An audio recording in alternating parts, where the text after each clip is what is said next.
Hello guys, this is Abhishek. Welcome to my channel. Today my topic is magnetizing inrush current.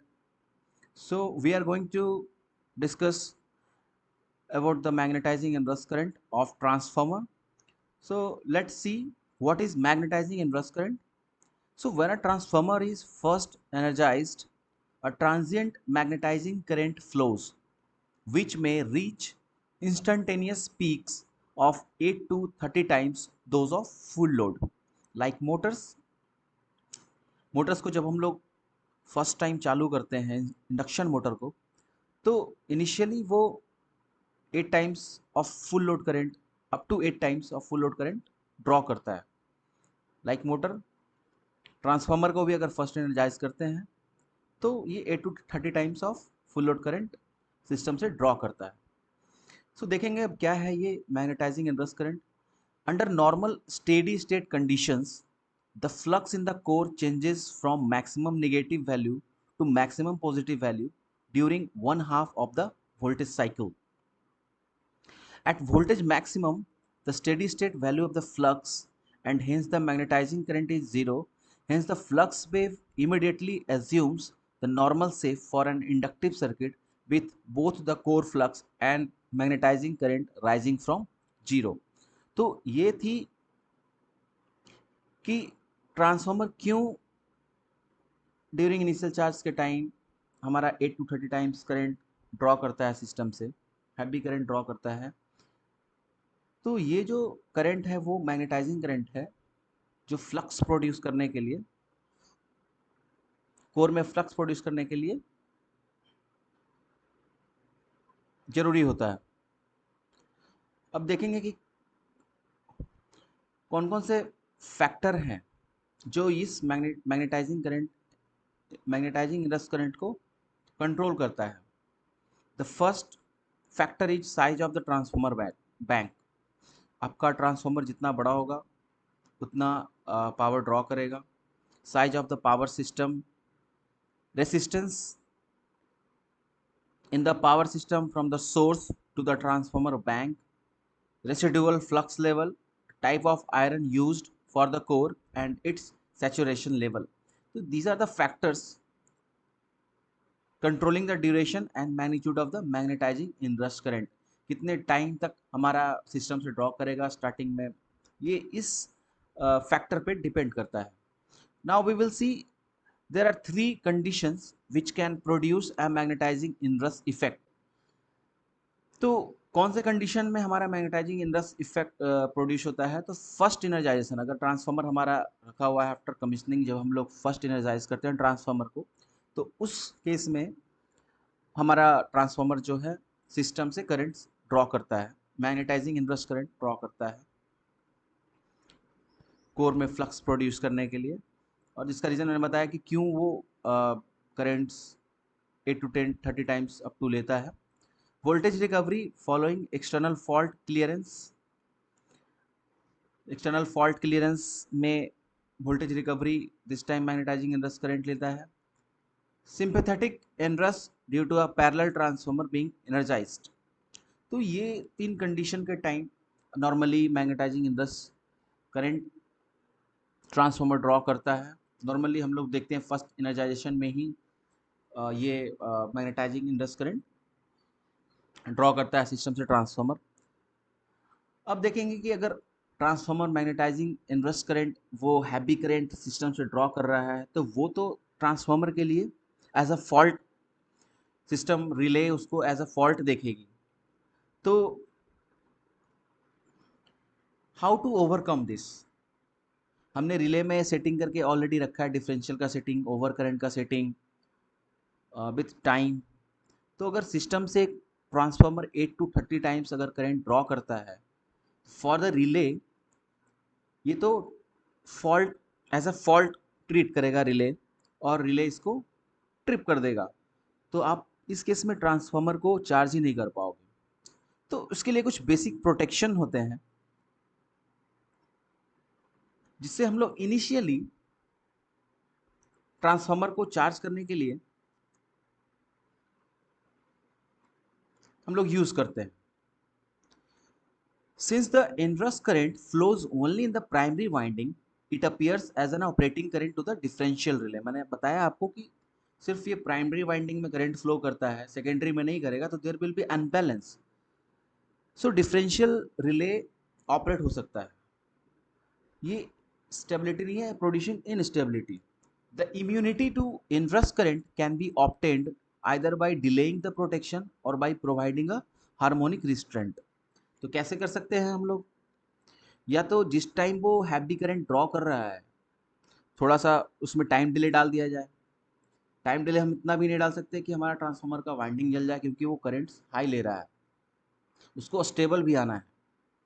Current जैसे motor हम लोग induction motor हम लोग जैसे start करते हैं, तो within few seconds, few milliseconds बोल सकते हैं, वो अगर स्टार्टिंग में 6 to 8 टाइम्स करंट ले रहा है स्टार्टिंग का, तो within few milliseconds वो डाउन होके वापस नॉर्मल करंट पे वो आ जाता है. तो सेम एज ट्रांसफार्मर, उसको भी नॉर्मल करंट पे आ जाना चाहिए. तो डिले हम लोग कितना डालना चाहिए, क्या डालना चाहिए, उसके बारे में हम लोग देखेंगे. Time delay.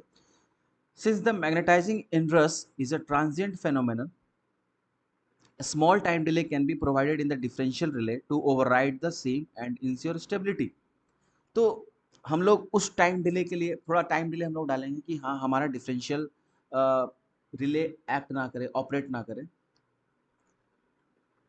या डिफरेंशियल प्रोटेक्शन को उस मिली सेकेंड के लिए हम लोग ब्लॉक कर देते हैं कि हमारा डिफरेंशियल प्रोटेक्शन एक्ट नहीं होगा जब हमारा ट्रांसफार्मर फर्स्ट एनर्जाइज होगा. दैट मीन्स जब वो इनरस करंट ड्रॉ कर रहा होगा सिस्टम से, तो उस टाइम रिले देखेगा कि नहीं, there is a time delay, और थोड़ी देर वो वेट करेगा कि हाँ, ट्रांसफार्मर अभी नॉर्मल आ गया है. उस टाइम के बाद फिर हम लोग डिफरेंशियल प्रोटेक्शन फिर एक्टिव हो जाता है. उस टाइम इंटरवल के बाद अगर ट्रांसफार्मर फिर भी ड्रॉ करते रहता है सिस्टम से इनरस करंट, तो उस केस में डिफरेंशियल पे वो ट्रिप हो जाएगा. तो एक तो प्रोटेक्शन है टाइम डिले. दूसरा हम लोग कैसे कर सकते हैं, क्योंकि हमारा जो भी जो भी ट्रांसफार्मर हमारा इनवर्स करंट ड्रॉ करा सिस्टम से, उसमें हार्मोनिक्स बहुत ज़्यादा होते हैं. तो the inverse current is highly distorted and contains a fairly high proportion of second harmonic component.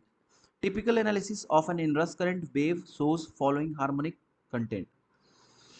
तो जो इनरश करंट होता है, इनरश करंट है, उसके एनालिसिस, उसके वेवफॉर्म का एनालिसिस किया जाता है. तो नॉर्मली टिपिकली हम लोग देखेंगे कि अगर हमारा फंडामेंटल अगर 100% है, तो उसमें जो कंपोनेंट होते हैं डीसी का कंपोनेंट, वो 55% होता है. सेकेंड हार्मोनिक का जो परसेंटेज होता है वो 63 होता है. थर्ड का 26.8, सिमिलरली फोर्थ का 5.1, फिफ्थ का 4.1, सिक्स्थ का 0. ये टिपिकल एक वैल्यू है जिसमें हम लोग देखेंगे कि हार्मोनिक्स में ये सेकेंड हार्मोनिक्स कंपोनेंट बहुत ज़्यादा होता है इनवर्स करंट में, दैट इज 63%.